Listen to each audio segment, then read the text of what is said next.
जेव्हा जेव्हा धर्मावर ग्लानी येईल, जेव्हा जेव्हा अधर्म वाढेल, तेव्हा तेव्हा सज्जनांच्या रक्षणासाठी, दुष्टांच्या संहारासाठी, धर्माची स्थापना करण्यासाठी मी युगानयुगे जन्म घेईन. अशीच काहीशी परिस्थिती जेव्हा या महाराष्ट्रात निर्माण झाली, 1-2 वर्ष, 350 वर्ष हा महाराष्ट्र अंधारात होता. आणि हाच अंधकार दूर करण्यासाठी एका युगपुरुषाने जन्म घेतला. याच युगपुरुषाच्या पराक्रमाची, सामर्थ्याची आणि स्वराज्य स्थापनेची लहानशी गाथा आपल्या समोर सादर करीत आहे.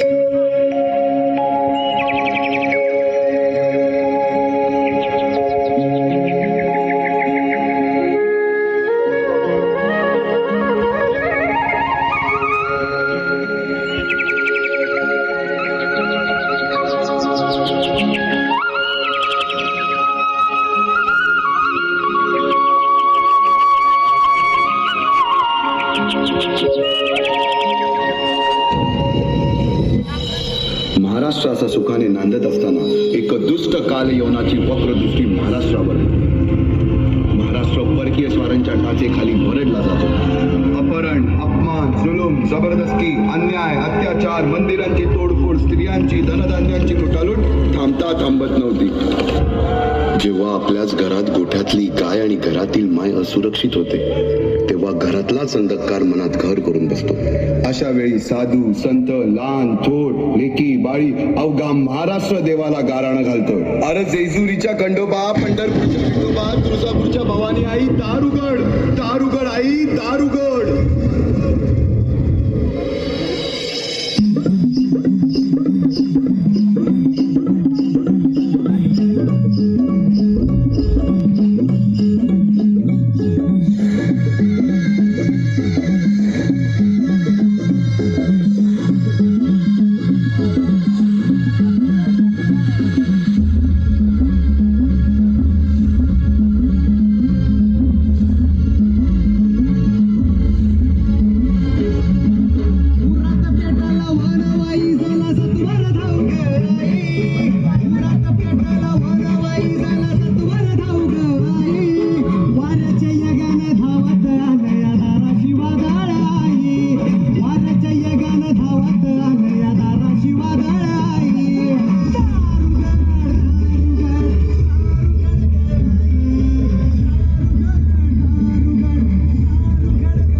सरते शेवटी देवानं गाराणं ऐकलंच.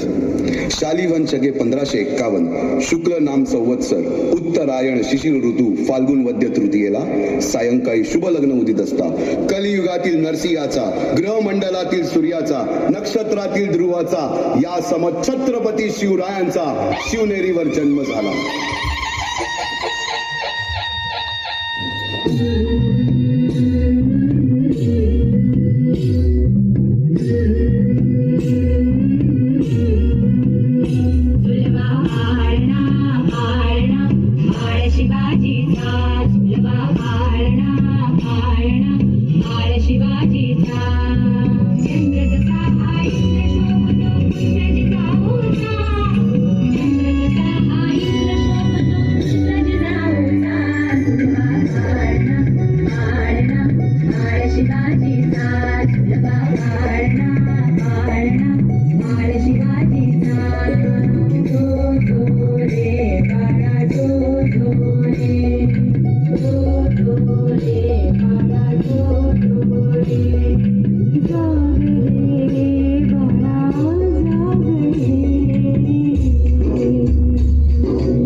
बालवयापासूनच शिवबांना माँसाहेब जिजाऊंनी रामायण महाभारतासारख्या गोष्टी सांगायला सुरुवात केली, ज्यामधून धर्म अधर्म, सत्य असत्य, न्याय अन्याय यातील फरक शिवबांना समजू लागला. तसेच शस्त्रास्त्र व शास्त्र या शिक्षणासाठी शहाजी राजांनी अनेक कर्तबगार माणसे नेमली, जसे की दादोजी कोंडदेव, बाळकृष्ण पंत, रघुनाथ पंत, शामराज पंत अशा अनेक कर्तबगार माणसांच्या नेतृत्वाखाली महाराज बालवयापासूनच घडू लागले.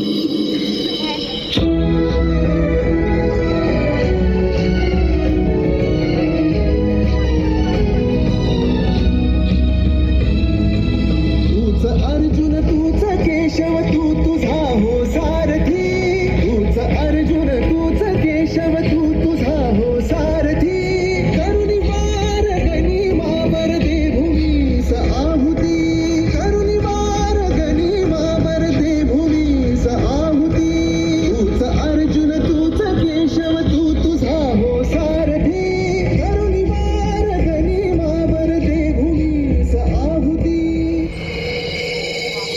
एकटे नेतृत्व कधीच साम्राज्य उभे करू शकत नाही. त्यासाठी तशी कर्तबगार माणसे, निष्ठावन मावळे घडवावे लागतात. शिवरायांनी असे सवंगडी त्या वयापासूनच पारखायला सुरुवात केली. तानाजी मालुसुरे, सूर्याजी मालुसुरे, यसाजी कंक, सूर्याजी काकडे, बाजी जेदे आणि अशा अनेक सवंगड्यासमोर शिवबांनी शपथ घेतली स्वराज्याची, शपथ घेतली स्वराज्याच्या बांधणीची.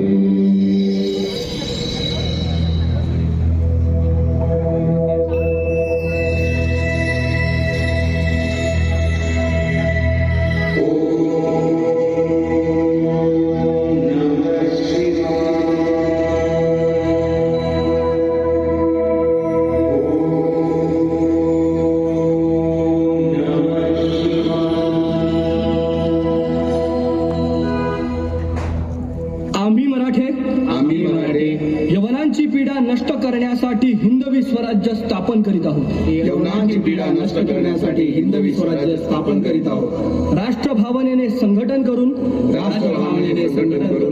देशावरील परकीयांचे आक्रमण नष्ट करीत आहोत. देशावरील परकीयांचे आक्रमण नष्ट करीत आहोत. स्वकीय व परकीय शत्रूंचे उच्चाटन करण्यासाठी स्वकीय व परकीय शत्रूंचे उच्चाटन करण्यासाठी स्वराज्य स्थापन करीत आहोत. स्वराज्य स्थापन करीत आहोत. यात तू आम्हास यश द्यावे, यात तू आम्हास यश द्यावे. हे राज्य व्हावे, हे राज्य व्हावे, ही तर श्रींची इच्छा. ही तर श्रींची इच्छा. रायरेश्वरासमोर शपथ घेतली आणि स्वराज्याची गोडदोड सुरू झाली. तोरणा किल्ला घेऊन स्वराज्याचे तोरण बांधले. पुढे मुरुंब देवाचा डोंगर, कुवारी गड, सुभान मंगल, कोंढाणा, शिरवळचा किल्ला, पुरंदर आणि 12 मावळ स्वतंत्र झाला. पुढे राजांनी पराक्रमाने जावळी देखील घेतली. परंतु त्यानंतर स्वराज्यावर ओढवले भले मोठे संकट. ते संकट म्हणजे अफजल खान.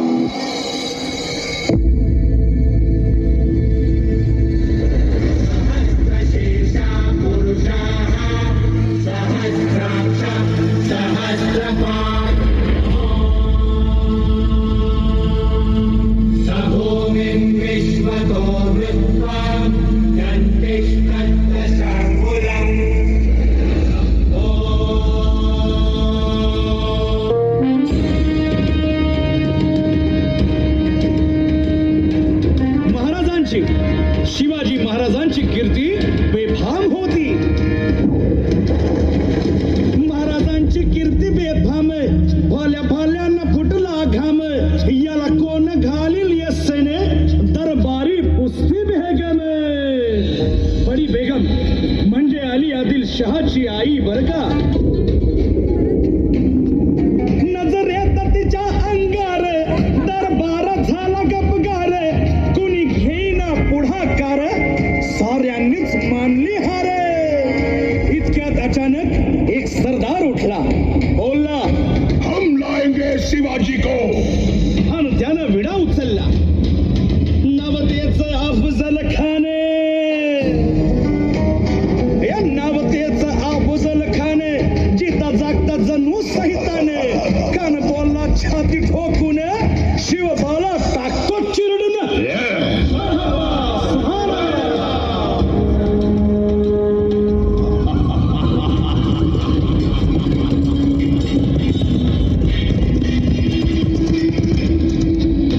शिवबाचं काही खरं नाही. इकडं निजाम, तिकडं मोगल, पलीकडं इंग्रज, जो तो हेच बोलू लागला. महाराज, आपला जीव मोलाचा आहे. खानाचं सैन्य अफाट आहे. त्याच्यासमोर आपला टिकाव लागणं अवघड आहे. काही दिवसांसाठी आपण कुठेतरी अज्ञातस्थळी निघून जा. काय म्हणालात रायबा? मासाहेब, आम्हाला आमच्या जीवाची पर्वा नाही. राजांचा जीव वाचणं गरजेचं आहे. रायबा, शिवबा केवळ आमचा पुत्र नाही, तर अवघ्या मराठी जनांचा स्वाभिमान आहे. या मातेने आपला पुत्र गमावला तरी 72, परंतु भ्याडपणे पळून जाऊन या मराठी मुलखाचा स्वाभिमान गमावता कामा नये. अशा वाघिणीचा त्यो छावा.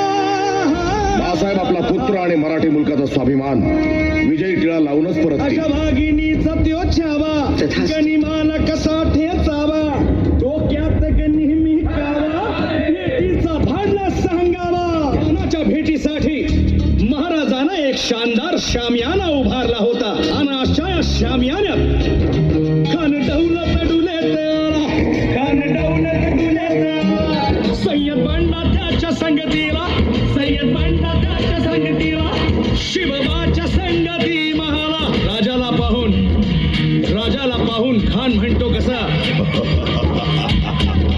आओ आओ शिवाजी, आओ हमारे गले लग जाओ. खानानं राजाला आलिंगन दिलं आणि दगा केला. खान अभिमान मान्याला, खान अभिमान मान्याला. कटारीचा वार त्यानं केला, कटारीचा वार त्यानं केला. खर खर आवाज झाला, खर खर आवाज झाला. चिलखट होतय अंगाला, चिलखट होतय अंगाला. खानाचा वार फुका गेला. खान यडबडला. इतकाच महाराजानं पोटामंदी पिचवा ठेकेला, पोटामंदी पिचवा ठेकेला. वाघनखाचा मारा केला, वाघनखाचा मारा केला. तरा तरा फोडलं पोटाला, तडा गेला खानाचा कोटा. भाई रे, भाई रे आला जी, भाई रे आला जी.